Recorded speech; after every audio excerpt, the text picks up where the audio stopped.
ये बात साल 1949 की है। मैरीलैंड यूएसए में रहने वाला 14 साल का रॉबी अपनी आंट हैरियट और उनकी फैमिली के साथ रहता था। उसकी आंट पैरानॉर्मल एक्टिविटीज और डार्क स्टडीज की प्रोफेसर थी और वो उन लोगों की मदद करती थी जिनके चाहने वाले अब इस दुनिया में नहीं रहे। रॉबी के पेरेंट्स नहीं थे, इसलिए रॉबी हमेशा अपनी आंट हैरियट से जिद करता रहता था कि उसे अपने पेरेंट्स से एक बार बात करनी है। एक दिन रॉबी के बहुत रिक्वेस्ट करने पर हैरियट ने उसे एक उइजा बोर्ड गिफ्ट कर दिया। उइजा बोर्ड एक ऐसा बोर्ड है जिससे शायद आप दूसरी दुनिया से आत्माओं को अपने साथ बात करने के लिए बुला सकते हैं। रॉबी उस उइजा बोर्ड से रोज खेलता रहता था और अपने पेरेंट्स से बात करने की कोशिश करता रहता था। लेकिन इस बीच धीरे धीरे रॉबी का बर्ताव बहुत बदलने लगा था। वो चिड़चिड़ा सा हो गया था। फिर कुछ ही दिनों में कुछ ऐसा हुआ जिसकी वजह से रॉबी फिर से सहम सा गया था। उसकी आंट हैरियट की डेथ हो गई थी। हैरियट की डेथ के बाद रॉबी पूरे टाइम उस उइजा बोर्ड पर लगा रहता था।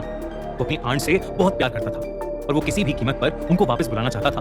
धीरे धीरे रॉबी पागल सा होने लगा था। उसे घर की दीवारों में से खड़खड़ाहट की आवाजें आती थी।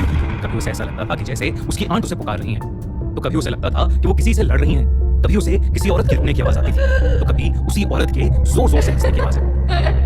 हैरियट के बाकी फैमिली मेंबर्स ये सब ऑब्जर्व कर रहे थे। उन्होंने देखा कि रॉबी बहुत गुस्सैल हो गया है। एक बार घर के बुजुर्ग मेंबर ने देखा कि रॉबी के पूरे शरीर पर खरोंचों के निशान हैं। सब रॉबी की हालत देखकर घबराए हुए थे।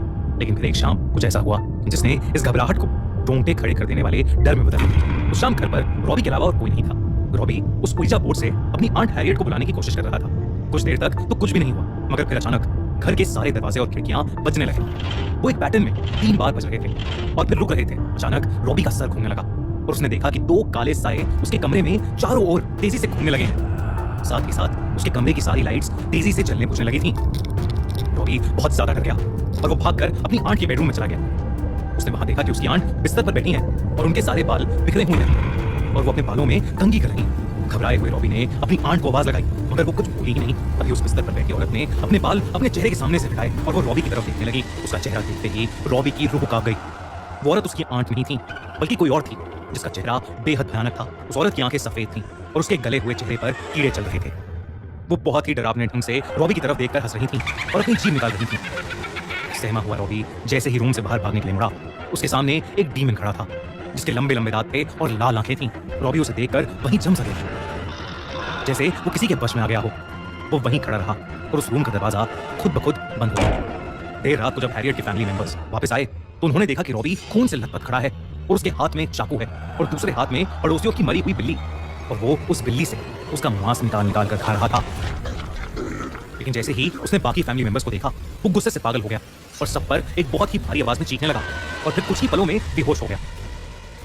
इस इंसिडेंट के बाद से रॉबी की हालत दिन ब दिन खराब होती जा रही थी।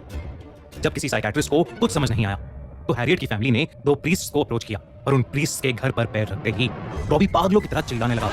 घर वालों ने रॉबी को बेड से बांध दिया। जब उन प्रीस्ट्स ने रॉबी की हालत देखी तो वो शॉक थे। रॉबी उन पर जोर जोर से हंसने लगा और गॉड की बेइज्जती करने लगा। उन दोनों को भी गाली देने लगा। तभी उनमें से एक प्रीस्ट ने रॉबी पर होली वाटर डाला। रॉबी की आंखें उसी सेकंड पूरी सफेद हो गईं और उसका चेहरा एक शैतान जैसा हो गया। उसके कमरे का फर्नीचर खुद ब खुद हिलने लगा।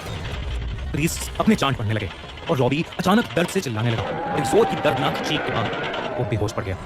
उस दिन के बाद रॉबी पर कई एग्जॉर्सिज्म परफॉर्म किए गए, जिसके बावजूद रॉबी की हालत नहीं सुधरी। तभी अचानक रॉबी के कपड़े फटने लगे और उसके शरीर पर खून से अजीब अजीब से मांस बनने लगे। उसकी चेस्ट पर एक बहुत बड़ा एक्स का साइन बन गया था और ये होते ही रॉबी का बेड हवा में उड़ने लगा। प्रीस्ट ने एग्जॉर्सिज्म उसी वक्त रोक दिया। सब फैमिली मेंबर्स ये देखकर बहुत डर गए थे। उन प्रीस्ट ने उन्हें बताया कि एक्स मार्क का मतलब लैटिन में 10 होता है, जिसका मतलब ये था कि उसके शरीर को किसी एक ने नहीं बल्कि 10 डिमोनिक आत्माओं ने उसके शरीर पर कब्जा किया हुआ था। अगले दिन जब प्रीस्ट रॉबी पर आखिरी एग्जॉर्सिज्म करने उसके कमरे में गए तो उन्होंने देखा कि रॉबी अपने बेड पर नहीं है। जब वो पीछे मुड़े तो रॉबी सीलिंग पर चढ़ा हुआ था और उन पर हंसते हुए एक बहुत ही भारी आवाज में कुछ बड़बड़ा रहा था। वो लैटिन भाषा में जोरों से कुछ बोल रहा था। ये देखकर उन प्रीस्ट ने फौरन एग्जॉर्सिज्म शुरू कर दिया। रॉबी बेहोश होकर नीचे गिर गया। उसे बेड से बांधा गया। उस एग्जॉर्सिज्म के दौरान उसकी बॉडी अकड़ने लगी थी और वो दर्द के मारे चीखे जा रहा था। और फिर अचानक रॉबी को काले रंग की उल्टी होने लगी। उसकी बॉडी से अजीब सा चिपचिपा लिक्विड निकला, जिसके बाद रॉबी को नींद आ गई और वो सो गया। अगले दिन जब वो उठा तो सब कुछ बिल्कुल नॉर्मल था। वो बहुत कमजोर महसूस कर रहा था, लेकिन उसे कुछ भी याद नहीं था कि उसके साथ क्या हुआ है। थोड़े दिन बाद वो पूरी तरह से ठीक हो गया और उसके बाद उसके साथ फिर कभी ऐसा किस्सा नहीं घटा। रॉबी को तो उसके साथ हुई घटनाएं याद नहीं थी,